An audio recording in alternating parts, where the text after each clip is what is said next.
თავს არ შეგაწყენთ, ძალიან მოკლედ ჩამოვაყალიბებ ჩვენ პოზიციას, ჩემი პოლიტიკური გუნდის, ჩემი პოლიტიკური კოლეგების მივესალმები ბატონ პრეზიდენტს, ბატონ პარლამენტის თავმჯდომარეს, ჩემს კოლეგებს და ძალიან ძვირფას აუდიტორიას, ჩემთვის ძალიან ძვირფას აუდიტორიას, იმიტომ რომ ბათუმისადმი, აჭარისადმი მე განსაკუთრებულად თბილი დამოკიდებულება მაქვს და ვიცი, ბევრი თანამოაზრე მყავს ამ დარბაზშიც, ისევე როგორც სხვა დარბაზებში. ჩვენ გვესმის ძალიან ბევრი მაღალფარდოვანი ფრაზა. ძალიან ბევრი მაღალფარდოვანება თქვენს გამოსვლებში. ძალიან ბევრი სიტყვებია. მე მინდა კაფიოდ თქვა და მივანიშნო იმ საფრთხის შესახებ, რაზეც თქვენ არ საუბრობთ, ქართული ოცნების ლიდერები, საკონსტიტუციო კომისიის ის წარმომადგენლები, რომლებიც დარჩით მარტო ჩვენ გარეშე, ოპოზიციის გარეშე ამ კომისიაში. რატომ აქ რომ ვარ, მე აღარ ვარ როგორც საკონსტიტუციო კომისიის წევრი, მე აქ ვარ როგორც საყოველთაო სახალხო განხილვების კომისიის წევრი და დავაკვირდები როგორ წარიმართება ეს განხილვები და ვიფიქრებ იმაზე, დავრჩე თუ არ დავრჩე ამ განხილვებში, მე ვფიქრობ, რომ ხალხთან ურთიერთობის უფლება ჩემთვის არავის არ წაურთმევია და ჩვენ ამაზე უარი არ უნდა ვთქვათ.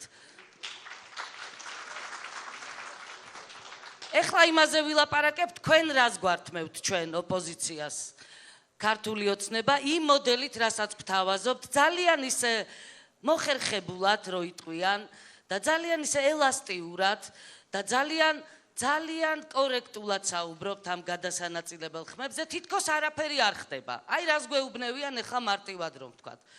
საერთო ოპოზიციის მოთხოვნა, ყველა პარტიის 14-ზე მეტი პარტია და წარმომადგენლები აქაც ესწრებიან ამ ოპოზიციური პარტიების, ყველა ერთხმად ამბობს, რომ არსებობს საფრთხე გადასანაწილებელ ხმებთან მიმართებაში და რა საფრთხეა ეს? სრულიად დაუმსახურებლად პარტია, რომელიც თქვათ ვერ მოიპოვებს უმრავლესობას, ითვისებს დარჩენილ ხმებს. თქვენ ლაპარაკობდით ერთნიშნა რიცხვზე. მე შეგახსენებთ, რომ ერთნიშნა რიცხვი დაფიქსირდა მხოლოდ 2012 წელს. როდესაც დიახ ბონუსი, როდესაც იყო ძალიან რადიკალური დაპირისპირება ქართულ ოცნებასა და ნაციონალურ მოძრაობას შორის და სხვა პარტიები პრაქტიკულად არ იყო. რა დარჩენილი ხმების რაოდენობაა სხვა წლებში? მოდით ვნახოთ, ხო? 90 წელს 12%, ორნიშნაა მე მგონი. 95-ში 63, 99-ში 10, 2004-ში 23, 2008-ში 10, გამოვტოვე 2012, 2016-ში 19-ზე მეტი. თქვენც ბევრ არასწორ დარჩენილი ხმების რაოდენობას ვამბობ მე. ესე არის გამოქვეყნებული CSKO-ს საჯარო საიტზე. თუ არის შეცდომა, შეცვალეთ. ეხლა რას ვამბობთ ჩვენ? თქვათ, რჩება გადასანაწილებელი ხმები, მარტივად მინდა ვილაპარაკო მაღალფარდოვანი სიტყვების გარეშე, როგორც ეხლა დარჩა 20%. პირველ ადგილზე გასული პარტია მთლიანად იღებს ამ 20%-ს. ეკუთვნის მას ეს 20%. ამ 20%-ში არის ოპოზიციური პარტიების ის ხმები, რომლებმაც ბარიერი ვერ გადალახეს. ანუ აქ არის ძირითადად ოპოზიციური პარტიის ხმები, რომელსაც პირდაპირ გვეუბნებით, რომ თქვენ იღებთ. რატომ იღებთ თქვენ? გეკუთვნით ეს ხმები, თქვენ არ გეკუთვნით. მოდით პირდაპირ ვთქვათ. თქვენ არ მოდიხართ იმ შემოთავაზებაზე, რასაც ოპოზიცია თქვენ გთავაზობთ, რომ ეს ხმები გადანაწილდეს თანაბრად ყველა იმ პარტიაზე, რომელიც ბარიერს გადალახავს. სხვა ვარიანტს გთავაზობთ. მოდით საერთოდ ნუ შევეხებით ამ დარჩენილ ხმებს და ცვალებადი იყოს პარლამენტის დეპუტატთა რაოდენობა. ნუ შევეხებით, არავინ არ გადავინაწილოთ. გავწიოთ ეს ხმები, პატივი ვცეთ ჩვენ ამ მომრჩევლოს, რომლის პარტიაც ვერ გავიდა პარლამენტში და მოვიკლოთ დეპუტატთა რაოდენობა. როგორი წინადადებაა? მე მგონი მშვენიერი. არის კიდევ ერთი წინადადება ოპოზიციის მხრიდან. ეს არის ბუნებრივი ბარიერის საკითხი. თქვათ ბუნებრივი ბარიერი, როგორც ჰოლანდიაშია, ისე დავაწესოთ. და მათ შორის ძალიან პატარა პარტიებს, რომლებთანაც თქვენ გაქვთ მიუღებლობა სრული, მე არ მაქვს მიუღებლობა, იმიტომ რომ აი აქ ახალ თაობას ვხედავ და მინდა ამ ახალმა თაობამ შექმნას ცივილური, ევროპული, ნორმალური პარტია, თქვენ ამის საშუალებას უსპობთ ამ ახალგაზრდობას, იმიტომ რომ თუ კი თქვენ შექმნით ახალ პარტიას, გარწმუნებთ, იმდენი ბარიერი შეგხვდებათ ამ გზაზე, რომ თუ ისე არ დაიღლებით, როგორც ირმა ინაშვილი, გაჩერდებით. მე არ მინდა რომ გაჩერდეთ. მე მინდა რომ თქვენ გქონდეთ პოლიტიკური განვითარების საშუალება. იყოს ბევრი პარტია ქვეყანაში, იყოს კონკურენცია პოლიტიკური ქვეყანაში და თქვენ გვეუბნევით, არ იქნება საარჩევნო ბლოკები. თუ აი ესეთი ახალი ტიპის პარტიები არ შექმნიან საარჩევნო ბლოკებს, ვერ გაიმარჯვებენ. გაუჭირდებათ თქვენთან კონკურენცია, იმიტომ რომ თქვენ გაქვთ ფული, თქვენ გაქვთ ადმინისტრაციული რესურსი და მე საკუთარ თავზე ვიწვნი ეს რას ნიშნავს. მე მგონი ამ დარბაზში ხმამაღლა შეიძლება არ თქვას ბევრმა, მაგრამ ყველას კარგად მოეხსენება, როგორ იყენებდით ადმინისტრაციულ რესურსს და კიდე გამოიყენებთ მომავალში და როდესაც თქვენ მოგყავთ მაგალითი იტალიის და საბერძნეთის, ეხა მინდა მოკლედ გითხრათ, მთელი ღამე გავათენე, რომ წამეკითხა ერთი, რა ხდება ამისთან და ამ იტალიაში. არაფერი საინტერესო ჩვენთვის. იცით რატომ? რომ იტალიაში დაწესებული აქვს 40%-იანი კვოტა. იქ პირდაპირ არის ნათქვამი, რომ პარტიამ უნდა ეს 40% დააგროოს ხმების და მხოლოდ ამ შემთხვევაში იღებს უმრავლესობის ბონუსს. ბერლუსკონის მოდელია სხვათა შორის. მე არ მეგონა რენცი ერთი წამით რენცი სხვათა შორის რენცი გადაყვა აი ამ საკონსტიტუციო ცვლილებებს და გადადგა რენცი გადადგა იმის მერე რაც არ გაამართლა მისმა საკონსტიტუციო ცვლილებებმა. სიმართლეს ვეუბნევით ეხა ჩვენ ასევე თქვენ აწესებთ 5%-იან ბარიერს, ხო სწორია? ეხა მე ვტყვი ვარ თუ სიმართლეს ვამბობ, იტალიაში რამდენ პროცენტიანი ბარიერია პროპორციული არჩევნების ფონზე? არ მინდა კონკრეტულად იტალიაში რამდენ პროცენტიანი ბარიერი? 3%, იმიტომ რომ იქ არის ყველაფერი დაბალანსებული. დაბალანსებულია მთელი სისტემა. 3%-იანი ბარიერის არჩევნო ბლოკები არ არის და არის კვოტა. საბერძნეთი ავიღოთ. თქვენ გექნებათ საშუალება ყველაფერი კავშირშია ერთმანეთთან. ბარიერი, საარჩევნო ბლოკები, ის უმრავლესობის ბონუსი. საბერძნეთში როგორ არის? საბერძნეთში დაწესებულია და ეხლა ერთი წამით საბერძნეთში მიიღეს მე მგონი ახალი კანონი, რომელიც ძალაში არ შესულა, მაგრამ შემდგომი მოწვევის პარლამენტში უნდა შევიდეს.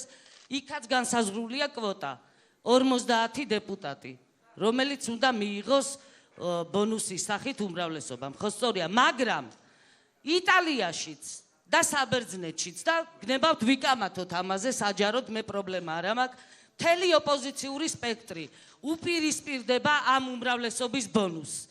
სხვა მთელი ევროპა და ევროპელი ექსპერტები, მე ველაპარაკე იტალიაში ჩემ კოლეგებს, ჟურნალისტებს, რომლებმაც პირდაპირ ღიად მითხრეს, რომ ეს არის უდიდესი წნეხი და იმიტომ მოიფიქრა რენციმ, მისი წინამორბედი, სხვათა შორის თქვენ გააპროტესტეთ, მაგრამ ბერლუსკონიც არ იყო წინააღმდეგი ამ მოდელის და ისინი ყველა აი მთელი ოპოზიციური სპექტრი ერთხმად უპირისპირდებოდა უმრავლესობის ამ ბონუსს.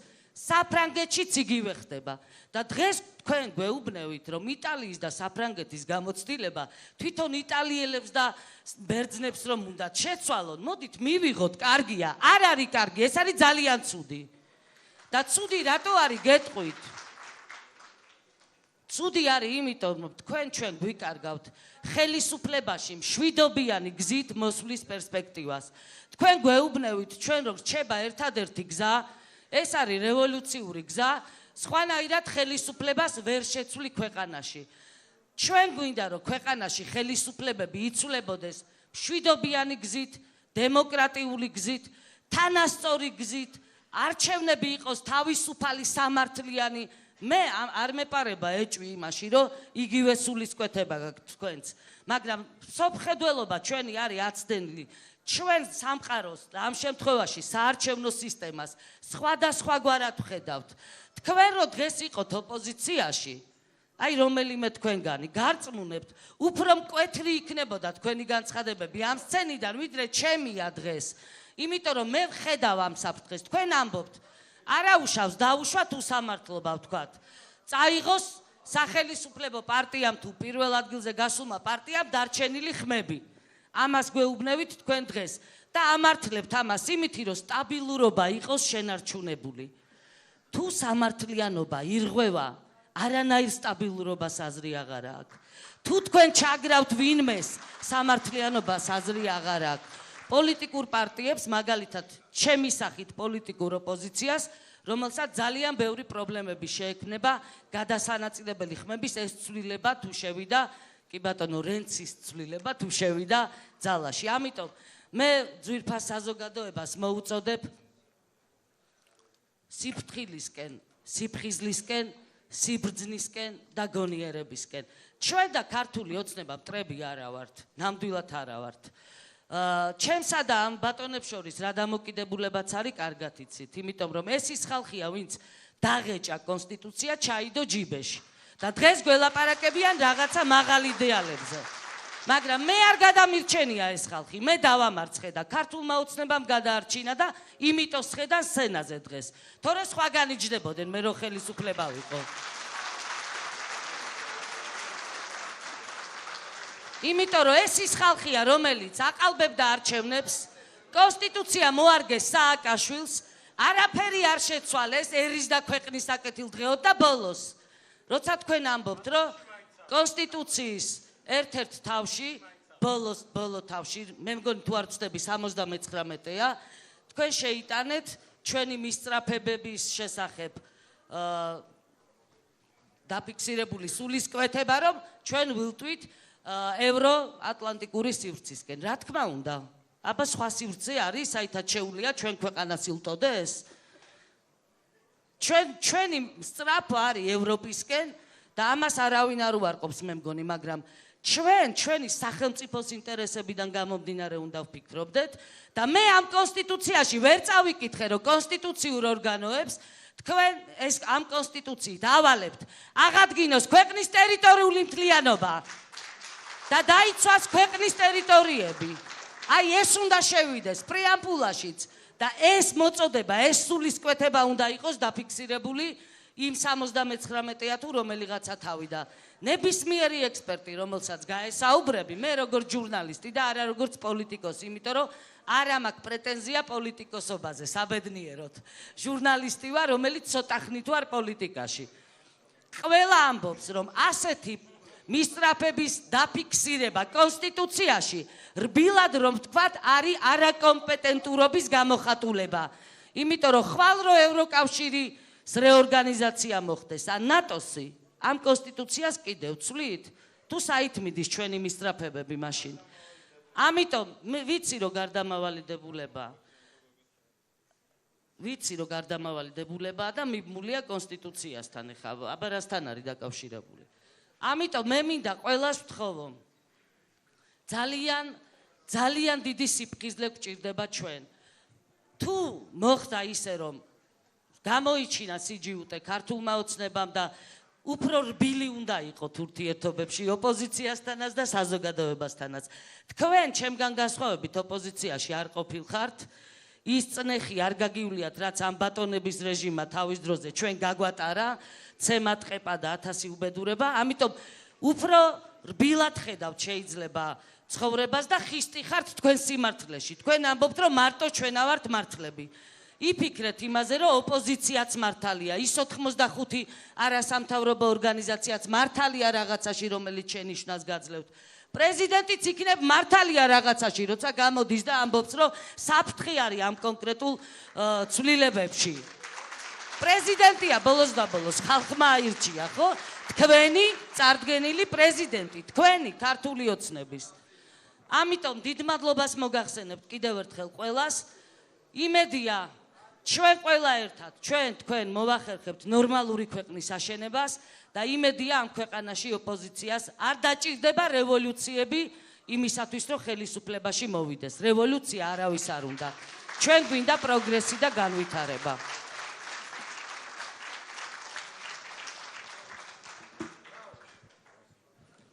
მოგესალმებით ყველას, მეც და